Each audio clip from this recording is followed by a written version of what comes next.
Welcome to Hood Champion Boxing and Sports. In boxing, you find a way to win or you find a way to lose. Hey, listen, please subscribe to the channel. I'd appreciate it.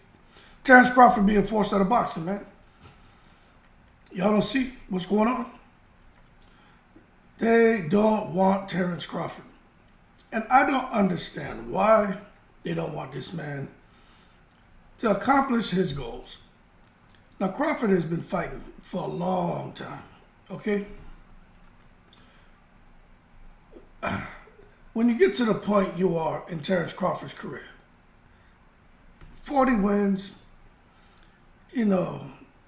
knocking everybody out at welterweight. If all he wants to do now after becoming two-time undisputed is to take on the biggest names in the sports, as far as going up, a sensible amount of weight to make sure he doesn't go in there and get himself tranquilized, like going to light heavyweight, cruiserweight, okay? I think even Terence Crawford would say, I need to hold my horses and not take it to the stupid, trying to go fight a goddamn light heavyweight or cruiserweight. But if Terence Crawford, if he wants to fight Canelo, he wanted to fight Jamel, right? Opportunity at becoming undisputed at 154. Look at what's happened to Terence Crawford. That Canelo fight seems to be getting further and further away. Okay? Although there are a lot of people, even as of yesterday, when they talk about the idea of, some people are saying a fantasy fight between Crawford and Canelo, they really feel Crawford would put up a valiant effort. But the majority of people still feel, although Crawford will make the fight more competitive than Jamel, they feel Crawford will definitely try to win, but at the end of the day, they feel Crawford will end up going out on his shield for just having too much heart, too much pride, too much ego, because they just feel Canelo's too big and strong. But they're entitled to their opinion. But what I think is, if Terence Crawford wants to fight Canelo, and Canelo, if he develops more of an interest, why sit there and place impediments in between Crawford and Canelo and those negotiations? Why create an obstacle course to where they can't fight each other? But at the end of the day, Canelo seems to have shifted his interest elsewhere. And I think because he has to. As much as Canelo says he picks and chooses who he wants to fight, if he wanted to fight Terence Crawford, I don't think he'd be able to make that fight. I personally don't think so. Okay? Now, as far as becoming undisputed a third time, Canelo was one way for him to become undisputed a third time. But not just undisputed a third time, also by going up 147, 154, 160, 160. So going up 3 weight divisions, right? To fight a guy like Canelo. That would have been historic.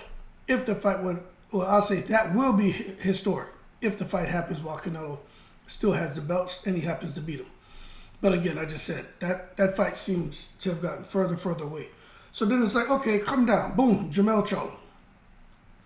Jamel Charlo is no longer undisputed.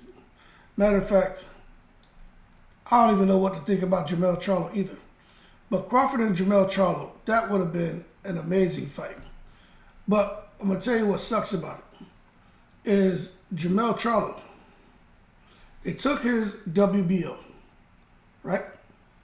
Because he was going up to fight Canelo to make 4 or 5 times more money than he's ever made, which I thought was foul for him to take the belt. Because right then that told me, they either don't want Crawford to fight for undisputed, or they're trying to create a lane for him to go up and maybe fight Tim Tszyu.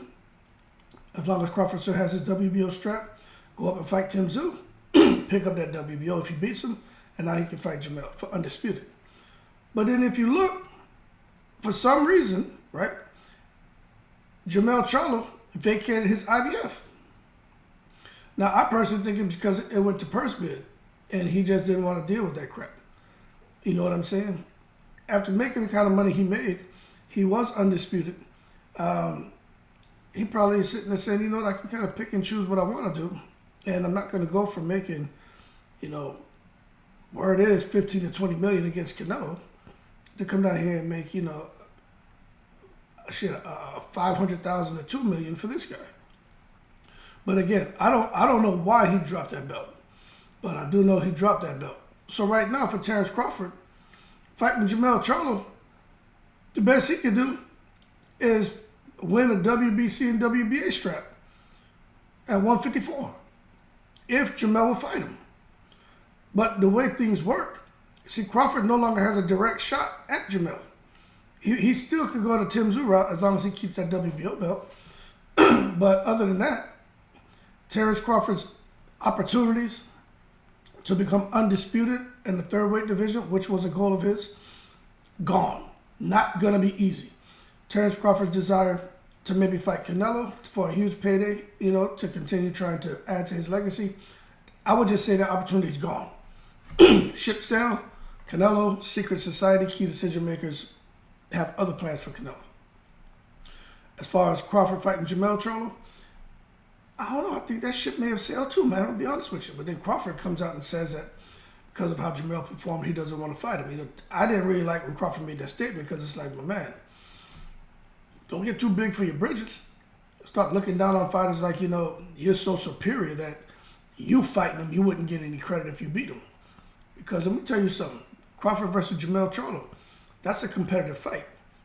I won't at all come out here and say Crawford is leaps and bounds better than Jermell. What I'll tell you is that's a competitive fight.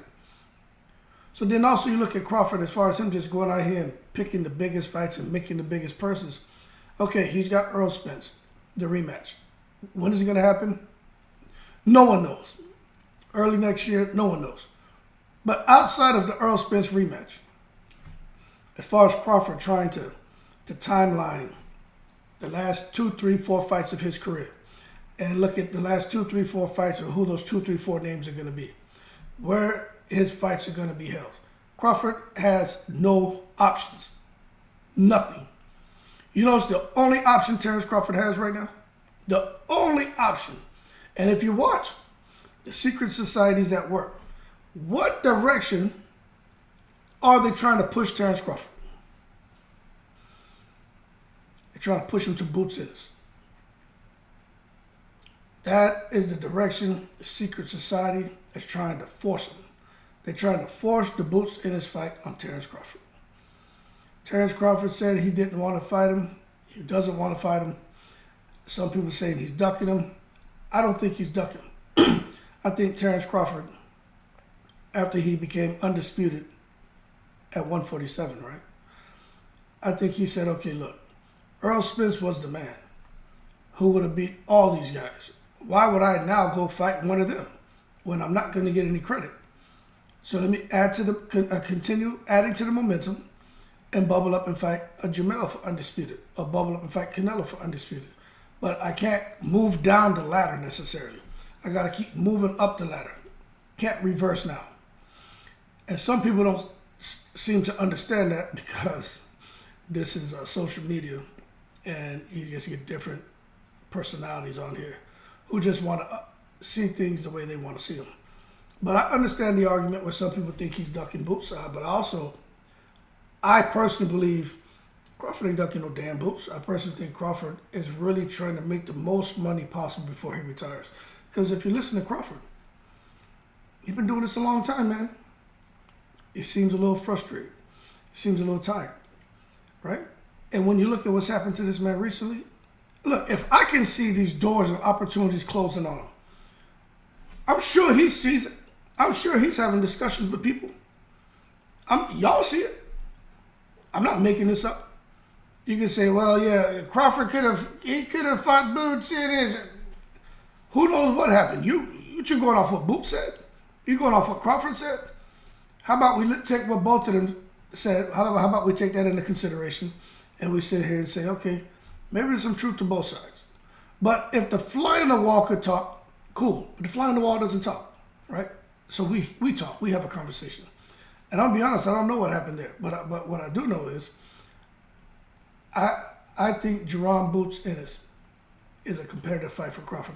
But I still have to side with Crawford, right? Because Crawford has proven that when the going gets tough, Tough gets going.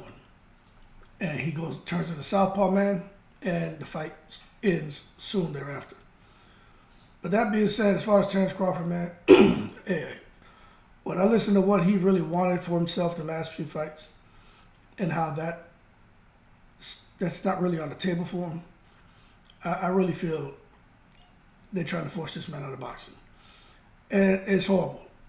So what I think he should do, if you ask me, I think he should make his call with his connects over there in that sweet sandbox over there in Saudi, and go over there and fight anybody you want. Anybody. And go make 30, 40, 50, 60, 100, 500 million dollars. That's how I'd be. I'd be like, man, F y'all. Want to treat me like this? I've done nothing but come out here and win fights and whip asses. And even if y'all felt I fought tomato cans, I beat Earl Spence. The man who y'all said would probably beat Canelo. The man who y'all said could fight at 175, 168, 160. The man who people say is the hardest puncher in boxing outside of Deontay Wilder. These are all kind of things they were saying about Earl Spence. But nah, y'all still won't give me credit for what I've done. I think, and that's what I'll be. I'm like, F y'all. Because I know he still got that connection. And I don't care what Crawford says. I'm on the case. Crawford still got them connections in that sandbox. Beep, beep, beep, beep, beep, beep, beep. Because those about 25 goddamn numbers you got to dial to get a hold of somebody. Salam alaikum. Boom. I want to fight over there. And go on over there. Have one of them UK fighters come over there and fight you. People in the States don't want to support you. That's what I would do. Make your money. Because who knows what the hell's going on over here with PBC? Who the hell knows what the hell Crawford got himself caught up in this web of confusion with him and Spence and the rematch. And then after that, what Crawford's going to do. I mean, you just don't know. That being said, we'll see what happens with Crawford. But next year, to me, is going to be an interesting year. We know Earl Spence is supposed to happen. I mean, everything's speculation, but I'm cool with that because we have conversations. Supposed to be early in the year. But realistically, after Earl Spence, what's there for Crawford? He doesn't want to fight Boots. Can't blame him. He wants to keep moving up the ladder. What's next? Tim Tszyu? Outside of Tim Tszyu? Or Jamel? What if Jamel doesn't want to fight him? Then what does he do? Fight Tony Harrison? I mean, come on, man. They want that man out of boxing and it sucks. But it is what it is. Y'all keep cool. Shout out to the veterans. 7 continents in the breeze.